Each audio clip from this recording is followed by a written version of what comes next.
My name's Idris. I've mixed, produced and performed over 300 songs and have gained over 100,000 streams. I stopped posting music a couple years ago due to the pressures of social media. So in this documentary I'll be finding out, is it still possible to build a life around music? And at what cost? I got a bit of work so I pack my bag, then I go head down to the library. I'm so behind and I hate to read, but I get that done and I wait and see, yeah. I just feel so down if I don't get out, get a trip to the peaks, like. But I don't smoke green, no. I just sip green tea. The music never stopped, but the way we make it, share it and hear it has all changed. Once to be an artist meant chasing radio play, pressing vinyl, standing outside venues with a mixtape and a dream. However, in 2025, making music has never been easier, but making a life from music, that's where the questions start. But first I had to find artists. I messaged loads but nobody seemed interested. Then a few were but cancelled, and then after following up with nearly 100 DMs, the interviews started flying in.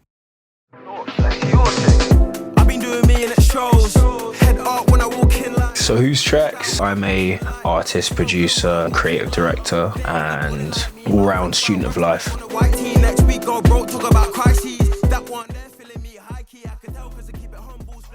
To make a living, from my personal experience, very difficult. My name's LC The Alchemist. I'm an artist, producer, rapper from London, living in Manny.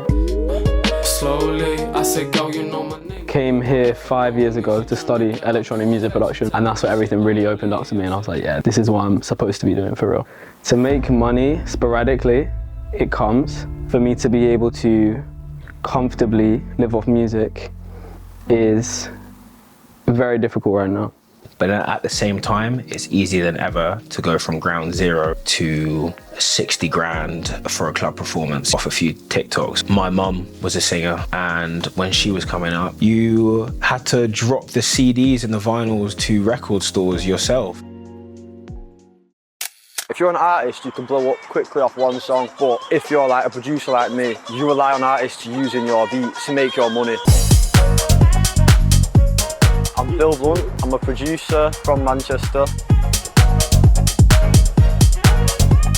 I work with a lot of different artists, like drill, underground, singers. I make house music as well.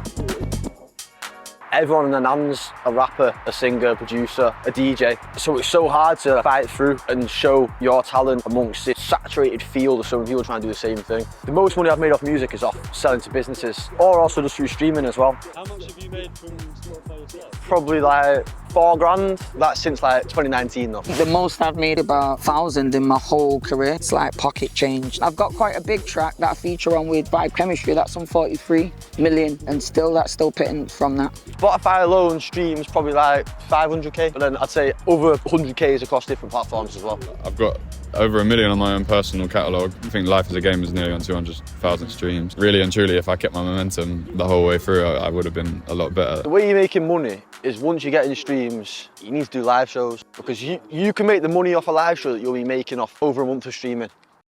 And it's true, Spotify only pays around £0.004 per stream, which is around £400 per 100,000 plays. To put that in perspective, artists must gain around 7.5 million streams a year to earn the average wage in the UK. And unless you're independent, this number is usually even less, meaning they must rely on sponsorships and live shows.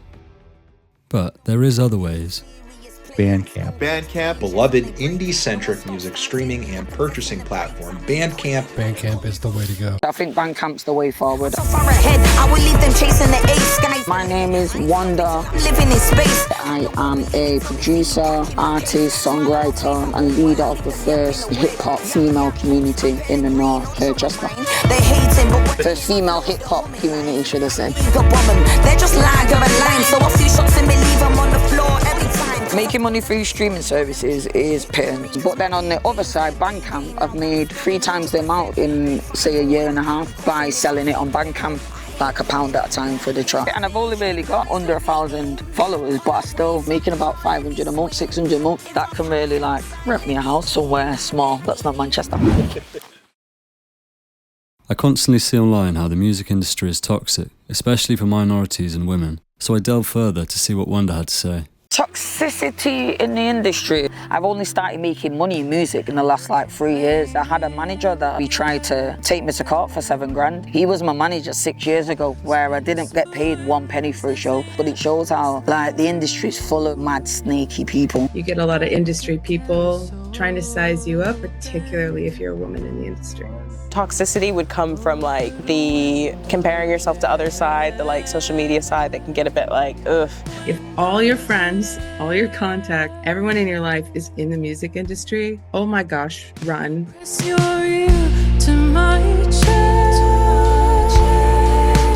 I'm Robin, AKA Run Remedy.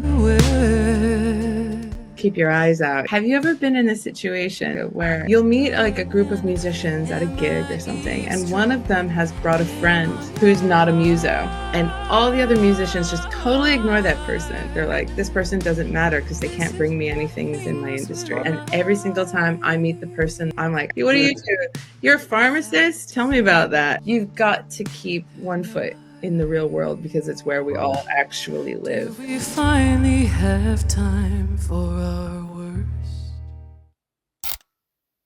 Yeah, I don't know. I wouldn't say it's toxic. In a minute, I'll cave in. My name is Nia Grace. I'm a 23-year-old R&B neo-soul singer-songwriter, originally from Oregon, but now living here in Manchester. I did pageants, beauty pageants, your Miss America, Miss Universe stuff. We never heard of those. I think I've been really lucky with the management that I've had. I'm sure to a major it would be a whole other boatload of things being controlled, things being that. But I think I've had a lot of freedom and just a lot of ability to just do what I love and do what I want to do. So yeah, I'd say the toxicity, if anything, comes from the social media side. I hate it sometimes. I'm a big get stuck on the perfectionism type thing as well, and it can hold you back. Life is a game. Once you know that you're a part of it, once I found out that I started it, I wanna say it. I play so differently. For someone that doesn't know me, Fraser is like you said, a vocalist and artist. I make music to make people feel something. Targets, and then when you're done, I set harder ones. Anyway, reset. Pretty much full-time music. I was running a studio in West London in 2021. Didn't manage my money very well. Kind of went broke off that.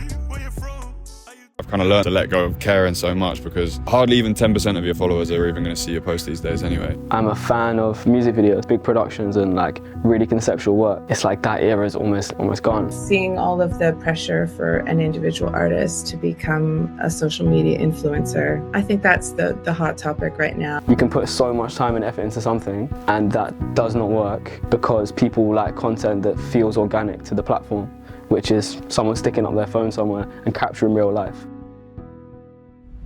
But it's a lot of stress. It's a lot of questioning yourself and trial and error. Okay, how's it gonna do on TikTok? Is it fast enough? Is it slow enough? Is it this? Is it that?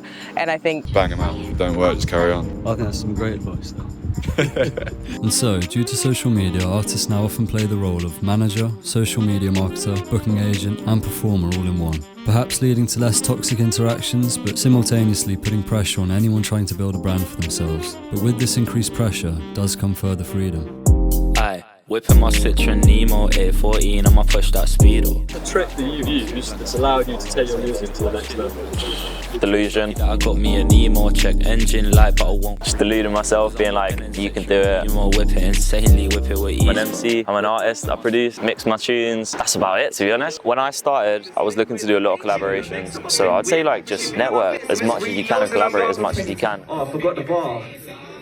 So let's go to the bar. Open the door with a touch of the bar.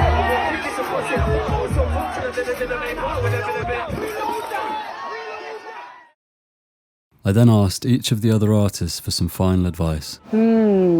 This day and age is a good time for new artists to just try everything, learn what you're good at and what you're not so good at. Find a formula that you can smash out. Go out there and step in. You don't need a sign-in or co-sign from the industry. You need an alternate source of income. The best moments are when I've made something and I'm so excited about what I've made. And that's what this is all about. You have to create motion for yourself. No one's going to do it for you. You can listen to a demo too many times. When I used to go out to events, I used to say to myself, all right, I'm not leaving until I've tapped in with 5 different people. Become as useful as possible to others first. You have to get yourself hot. I'm doing this right now. Every producer is an artist. As long as you're making your own melodies and that, you're an artist. I use a lot of analogies when I talk because I think it's easier. Being an artist in the industry is like a bucket full of black balls. But if you be yourself, you'll be that red ball that's easy to pick out. If you're just another black ball, it could be anyone. It's a luck of the draw. But if you're a red ball, you can see him. You don't even have to, we can see you. So, being an artist today is tough, inspiring and often unpaid. You might have to juggle a second job, stream for pennies and still feel called to create. But if the creative fire's there, nurture it. In a world chasing trends, stay authentic. And remember, strive to be the Red Bull. I got a bit of work, so I pack my bag and I go head down to the library. I'm so behind and I hate to read, but I get that done and I wait and see, yeah. I just feel so down if I don't get out, get a trip to the peaks, yeah. But I don't smoke green, I just sip green tea. Family keep asking about this and that, what I wanna go do after uni. I wanna go truly, get out the UK. Get plans in 3, not 2D. Time moves quickly, it don't quite hit me. But it's been 5 years since 16. Spent too much of it on a phone, but the time is history. Not made a song in a moment, but I got 400 in the vault. Spent 4 years at the start of COVID. Spent 4 years as a way to cope. The feeling's known. Watch this. I don't have to move at all. Watch this, it'll focus.